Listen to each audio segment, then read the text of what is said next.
வணக்கம். நான் தமிழன்பன். தமிழ்நாட்டில் நேற்று சட்டசபையில் தமிழ்நாடு ஆளுநர் நடந்து கொண்ட விதம் குறித்து பெரிதும் சர்ச்சையாகி இருக்கிறது. ஒவ்வொரு ஆண்டு தொடங்கும் போது நடைபெறும் சட்டமன்ற கூட்டத்தில் ஆளுநர் உரையாற்றுவது வழக்கம். அந்த மாதிரி இந்த வருஷம் தொடங்கும் போதும் ஜனவரி 6ஆம் தேதி ஆளுநர் உரையுடன் தமிழ்நாடு சட்டமன்றம் தொடங்கும் என்று சட்டப்பேரவைத் தலைவர் அப்பாவு அவர்கள் சில நாட்களுக்கு முன் அறிவித்தார்.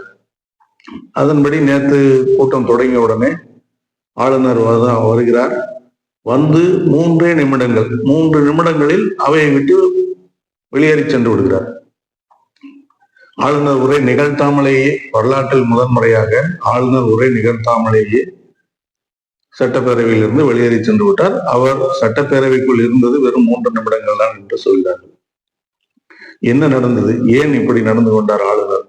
ஏன்னா ஆளுநர் வரும்போது தேசிய கீதம் இசைக்கப்படவில்லை என்று அவர் குற்றம் சொல்லியிருக்கிறார். அவருடைய ஆளுநர் மாளிகையின் அறிக்கையில் தேசிய கீதத்தை தமிழ்நாடு அரசு அவமதித்து விட்டது, தேசிய கீதம் இசைக்க சொல்லியும் இசைக்கவில்லை என்பது அவருடைய குற்றச்சாட்டு. தேசிய கீதம் எப்போது இசைக்கவில்லை? பொதுவாக அரசு நிகழ்ச்சிகள் தொடங்கும் போது தமிழ் தாய் வாழ்த்தும், முடியும் போது தேசிய கீதம் இசைக்கப்படுவது வழக்கம். ஆனா நேற்று அவர் வரும்போது தமிழ்தாய் வாழ்த்து பாடப்பட்டது. தமிழ்தாய் வாழ்த்து பாடிய உடனே தேசிய கீதமும் பாட வேண்டும் என்பது அவருடைய விருப்பம். அதை அது நடைமுறை இல்லை, நிகழ்ச்சி முடியும் போதுதான் தேசிய கீதம் இசைக்கப்படும் என்று சட்டப்பேரவைத் தலைவர் சொன்னதால் அவர் வெளியேறிவிட்டார் என்பதுதான் உள்ளே நடந்த செய்தி. இப்படி வரலாற்றில் முதன்முறையாக உரை நிகழ்த்தாமலேயே ஆளுநர் வெளியேறிவிடணும். சட்டமன்ற விதிகளின்படி ஆளுநர் ஆங்கிலத்தில் ஆற்றும் முறையை சட்டப்பேரவை தலைவர் தமிழில் படித்து அதை அவை குறிப்பில் பதிவு செய்து விடுவார். அதுபோல் நேற்றும் ஆளுநர் வெளியேறியதும் சட்டப்பேரவைத் தலைவர் அப்பா அவர்கள் ஆளுநர் உரையை படித்து தமிழில் படித்து பதிவேற்றி விட்டார்கள்.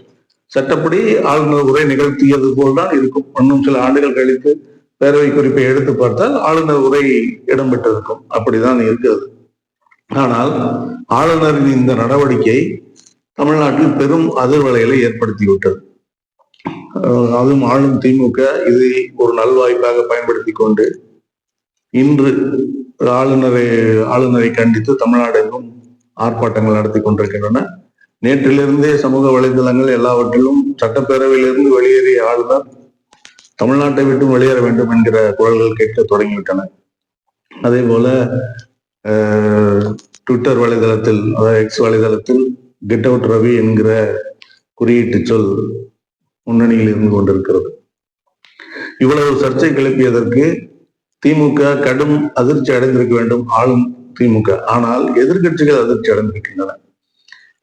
ஏன் எதிர்கட்சிகளுக்கு இது அதிர்ச்சி என்றால், நேற்று ஆளுநர் உரையின் போதே கூட அதிமுக உறுப்பினர் எல்லோரும் அண்ணா பல்கலைக்கழக மாணவி சிக்கலை கையில் எடுத்துக்கொண்டு அது குறித்து முழக்கங்கள் எழுப்ப ஆரம்பித்தனர். அதனால் அவர்களை வலுக்கட்டாயமாக சட்டப்பேரவையிலிருந்து நேற்று வெளியேற்றினார்கள். எல்லோரும் சட்டைப்பையில் யார் அந்த சார் என்கிற ஒரு பேட்ச், ஒரு ஸ்டிக்கர் போல் செய்து ஒட்டி கொண்டு வந்தார்கள். அதாவது அண்ணா பல்கலைக்கழக மாணவி சிக்கலை வைத்து ஒரு பெரும் அரசியலை நடத்த எதிர்கட்சிகள் திட்டமிட்டிருந்தன. அதிமுக அதில் முன்னணியில் இருக்கிறது. பாஜக, தேமுதிக, பாமக போன்ற கட்சிகள் அந்த வழியில் தொடர்ந்து இயங்கிக் கொண்டிருக்கின்றன. அதாவது திமுக ஆட்சியின் படுதோல்வி இது, திமுக ஆட்சி பொறுப்பு வகிக்கவே தகுதி இல்லாத நிலையை எட்டிவிட்டது என்கிற விமர்சனங்களை எல்லாம் அவர்கள் வைக்கிறார்கள். இப்பொழுது நேற்று ஆளுநர் அவர்கள் தமிழ்நாடு சட்டமன்றத்தில் உரையாற்றாமல் வெளியேறி சென்றவுடன் ஒட்டுமொத்த அரசியலும் ஆட்டமும் திசை மாறிவிட்டது. ஆளுநர் செய்தது சரியா தவறா என்கிற வாத பிரதிவாதங்கள் வேகமாக வர தொடங்கிவிட்டன. ஆனால் இதில் ஆளுநர் செய்தது சரி என்று சொல்வதற்கு ஆளே இல்லை. எதிர்கட்சிகள் கூட, எதிர்கட்சியில் இருக்கிற பாமக தலைவர் அன்புமணி அவர்கள், அமமுக பொதுச்செயலாளர் டிடி தினகரன் உட்பட எல்லோருமே ஆளுநர் சட்டமன்ற மரபை மீறி செயல்பட்டு விட்டார் என்கிற கருத்தை தான் தெரிவித்திருக்கிறார்கள். திமுக கூட்டணி கட்சிகள் சொல்லவே வேண்டாம், காங்கிரஸ் கொஞ்சம் கூடுதலாகவே போய் சட்டமன்றத்திலிருந்தே ஆளுநரின் செயலை கண்டித்து வெளிநடப்பு செய்தது. இப்படி எல்லாமே ஆளுநரினுடைய இந்த செயல் திமுக கட்சிகளுக்கு, கூட்டணி கட்சிகளுக்கு ஒரு ஊக்கத்தையும் எதிர்கட்சிகளுக்கு ஒரு அதிர்ச்சியையும் கொடுத்திருக்கிறது. நேற்று ஆளுநர் இந்த சட்டென வெளிநடப்பு செய்யாமல் அவையில் உரையை படித்துவிட்டு சென்றிருந்தால் ஆளுநர் உரை மீதான விவாதம் என்பது கூட பின்னால் போய் அண்ணா பல்கலைக்கழக மாணவி சிக்கலை அரசியல்படுத்த வேண்டும், பெரிதாக்க வேண்டும் என்று நினைத்த எதிர்கட்சிகளின் எண்ணம் ஈடேறியிருக்கும். நேற்று அதற்கு ஆளுங்கட்சி பதில் சொல்லவில்லை.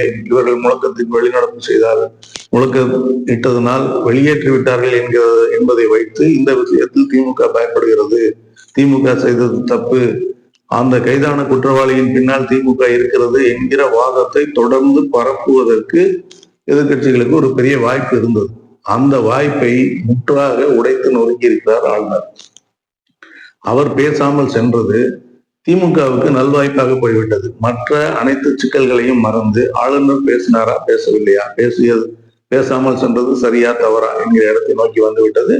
இன்னும் திமுக ஒரு கோடி கூடுதலாக போய் ஆளுநருக்கு எதிரான போராட்டங்களை நடத்த தொடங்கிவிட்டது.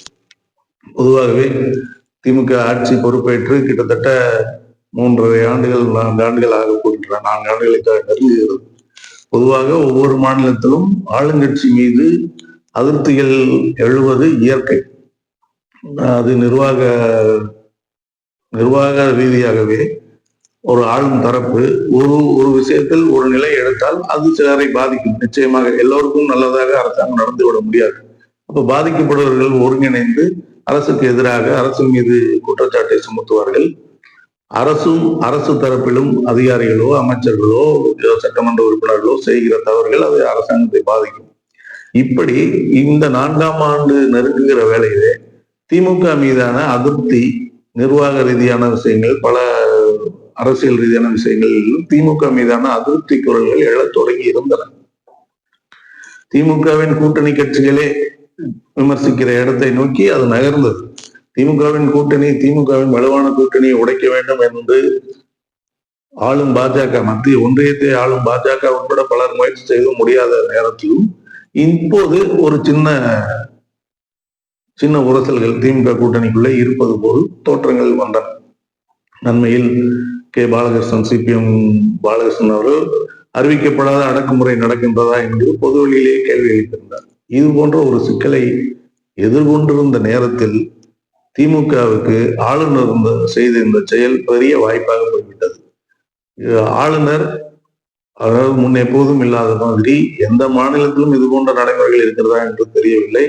ஆளுநர் ஒரு அரசியல் கட்சி போல், அரசியல் கட்சிகள் கூட ஆளும் கட்சியை விமர்சிப்பதற்கு ஒன்றுக்கு பல முறை யோசித்துத்தான் ஒரு செய்தியை வெளியிடுவார்கள், சமூக வலைதளத்தில் பதிவிடுவார்கள். ஆனால் ஆளுநர் உடனுக்குடன் ஒரு அறிக்கை வெளியிடுகிறார். ஏன் வெளியேறினோம் என்பதற்கு ஒரு அறிக்கை, சமூக வலைதளத்தில் பதிவு, அந்த பதிவை நீக்கிவிட்டு திருத்தப்பட்ட பதிவு, இப்படி ஒரு அரசியல் கட்சியை போல், அதாவது ஆளும் திமுகவுக்கு எதிர்கட்சியை போல் ஆளுநர் செயல்படுவதால் உண்மையிலே மக்களை சந்தித்து அதிருப்தியை, ஆளும் கட்சியின் மீதான அதிருப்தியை சொல்லி அதை அறுவடை செய்ய வேண்டிய எதிர்கட்சிகள் பின்தங்கிவிட்டன. இது யாருக்கு லாபம்? திமுகவுக்கு. சந்தேகம் இல்லாமல் திமுகவுக்கு தான் லாபம். ஏனெனில் ஆளுநர் தேர்தலில் போட்டியிடப் போவதில்லை. ஆளுநர் யாருடைய பிரதிநிதி என்பது எல்லா மக்களுக்கும் தெரியும்.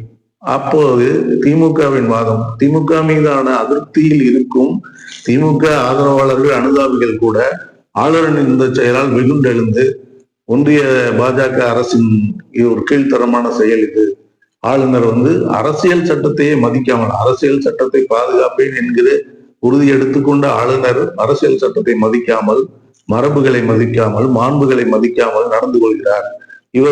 இவருக்கு பின்னால் ஒன்றிய அரசு இருப்பதின் தைரியம் தான் இது, ஒரு அரசியல்வாதி போல் எதிர்கட்சி போல் நடந்து கொள்கிறார் என்கிற விமர்சனங்கள் பரவலாக வர தொடங்கியது. அரசியல் ரீதியாகவும், ஆட்சி ரீதியாக, நிர்வாக ரீதியாக மட்டுமன்றால் அரசியல் ரீதியாகவும் திமுகவுக்கு பெரிய லாபமாக போய்விட்டது.